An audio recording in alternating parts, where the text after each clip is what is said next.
What is going on, you guys? Welcome back to a trade recap.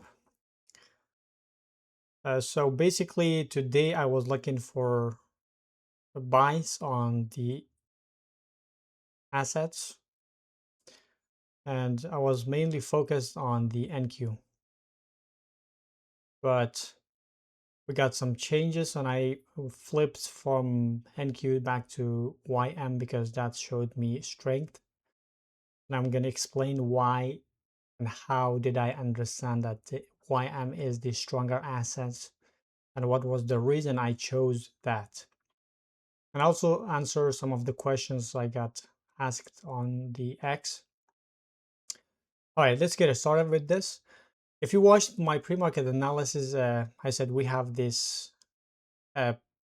SMT, and we needed a expansion higher to form the weekly candles wick. That was why we were expecting higher prices. If not, the general direction for the market is bearish because on the weekly you can see we put in a reversal candle, so we need to expand lower. But in order for a bearish candle to expand, we needed to open high first. So that was the reason I was looking for higher prices, because we need the weekly candles wick to form high and then to expand lower. Now, when we want to find a level within the weekly candles wick, so this is the previous week's candle, and we need a level within this candles wick to find a drawn liquidity. So when we look at that, we see that we have a new day opening gap here. As you can see, YM is the one that tapped into it, but NQ did not. So that was my target. Now, when we drop down to the 4-hour, these are your questions, guys. I'm gonna get to them later. Right now, let's focus on the in this. Now, day opens here, expands lower first. YM sweeps this previous week's low, NQ does not. And we get another swing confirming the low of the day. We have SMT, we have strength switch, everything aligns. Now, as you can see, this level, this new day opening gap also aligns with this candles, with this price legs high. But that is a very solid target. Now we have SMT here. We have a strength switch here. As you can see, YM was the weaker asset because it swept the London's low. NQ did not sweep the low, but on the lower time frame, you can see here that actually on the 30-minute time frame, you can see here YM gets stronger because of this bullish close, and here NQ gets weaker. So let's focus back here. Now, when I did the market analysis, the 6 a.m. candle was expanding higher. And I said, I want this area to get hit. Now, whenever I do my analysis in the morning, guys, and if you see that I'm doing it on the NQ, it is for all of the correlated assets. I'm doing it on the one asset, but the drawn liquidity is the same for ES and YM. And if one of the assets reaches the target, then you can confirm that, okay, this asset does not need to reach that. That was why after NQ YM reaches the target and you see this closure, what is this? This is not a continuation closure. If this closed above this, then we would know this is going to continue. Look at this. We get the SMT, we close below the range. Now, what is the next drawn liquidity is going to be this low. So you guys have to pay attention to that. Our drawn liquidity was valid, but this asset did not reach it, the other asset did. When one asset reaches the target, you get SMT and you see the conditions for reversal, then you trade that. And when we drop down to the 1 hour, we don't have much here. So when I was looking at the market, I was expecting for this, after we get this closure, to tap to for the market at the 9:30 to open low first, tap into this, and then expand higher. But as you can see, none of the assets tapped here. And that is one of the signs that we are not having a very clear price action. So we left this open, and then at the market open at 9:30, let's actually annotate this.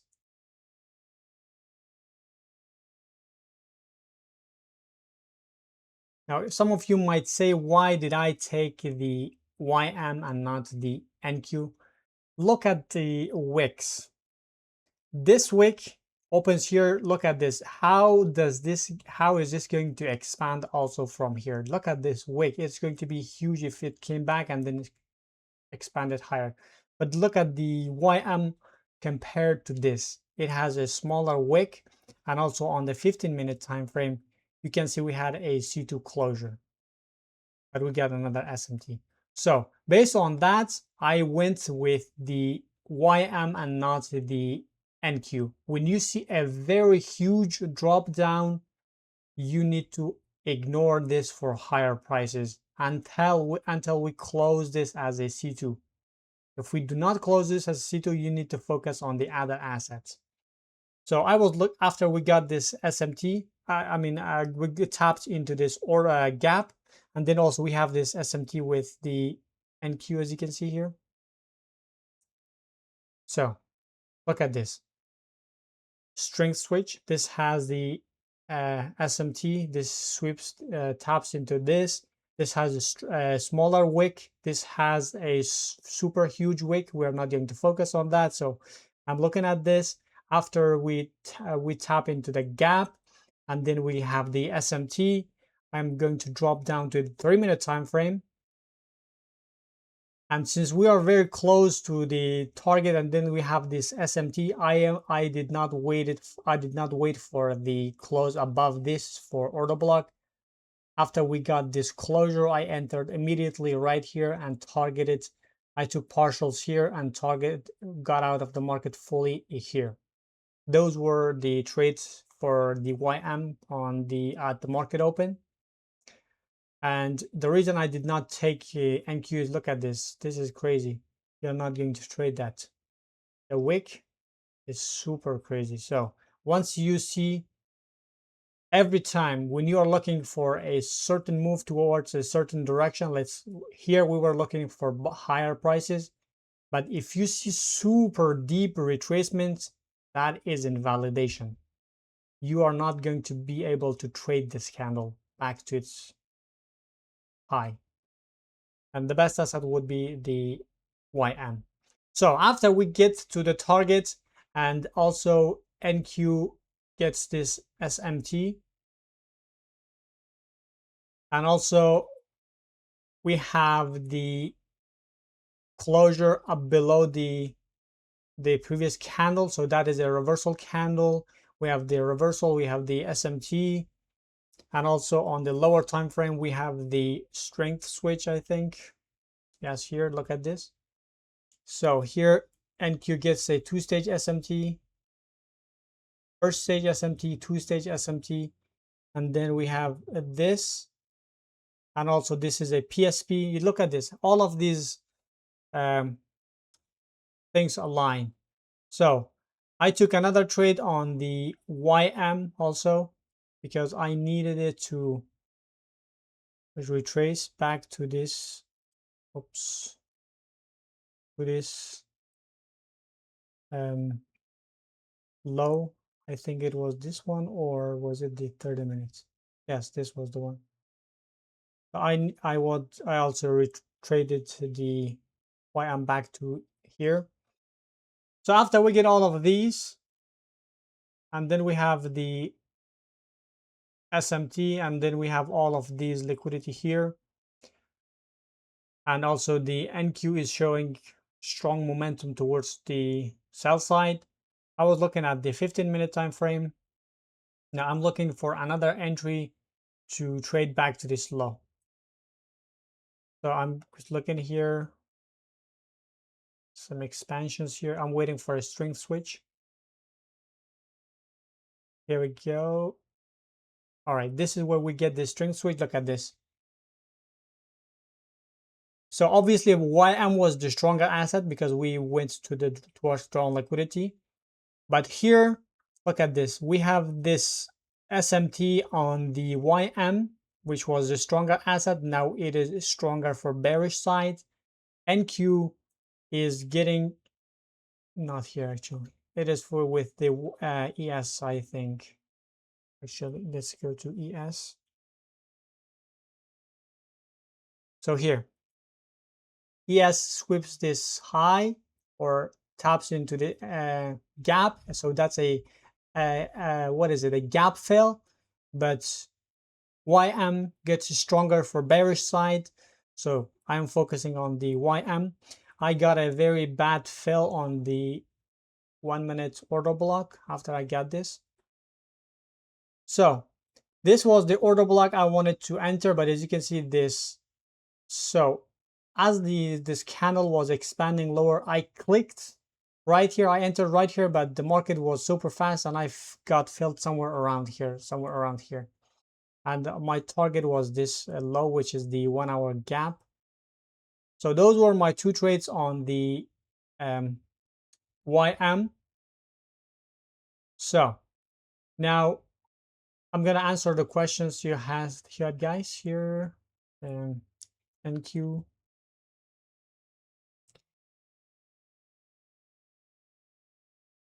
So somebody said here, do you know anything I could read or watch just to confirm the high and low of a candle, whether it could be daily, weekly, 6 hour? Because I know quarterly theory. Okay. Now, in order to confirm the high or the low of a candle, you need to know the time frame alignment.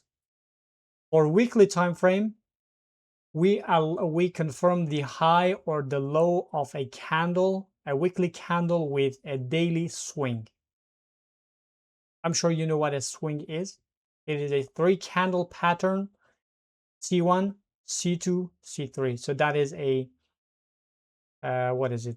A swing, because it is daily, that is confirming the high of the weekly candle. Now, how do we confirm the high or the low of a daily candle? We confirm the high or the low of a daily candle with a swing. So here we have this day open low first and then go higher, get this SMT. Now we have our C1, our C2, and C3. Our C2 is, which is the swing, is the high of the current day. You can see, so we confirm the high of a day with a 4-hour swing. How do we confirm the high or low of a 4-hour swing? We confirm that with a 1 hour or 30-minute swing. Now 6 a.m. candle opens here, drops lower first. We get this SMT, and also we have a closure above this. This is our C2. So after we get the closure or C2, then we can confirm the low of the 6 a.m. So this is the low of the 6 a.m. We drop lower first, we get the C2, we have the SMT, and then we expand higher. So that is the low of the 6 a.m. See, that is how we confirm. You confirm the low of the weekly with the daily swing, you confirm the low of the daily swing with a 4-hour swing, and you confirm the low of a 4-hour swing with a 30-minute or 1-hour swing. All right, that was the answer for that question. I got another question. Let's see, what was that? I think I already answered that. It says, give a recap on YouTube this day, why not ES and NQ expand higher? So I already explained that because of we already reached to the target with the NQ, with the YM. After we reached there, and then also we have a C2 closure on the NQ opposing C2 closure, meaning the reversal, that is a reversal candle, and we are not seeing any continuation signatures for the NQ to also reach to the target. So we have the SMT, we have C2 closure, that is a bearish reversal signature. Now you look for bearish prices.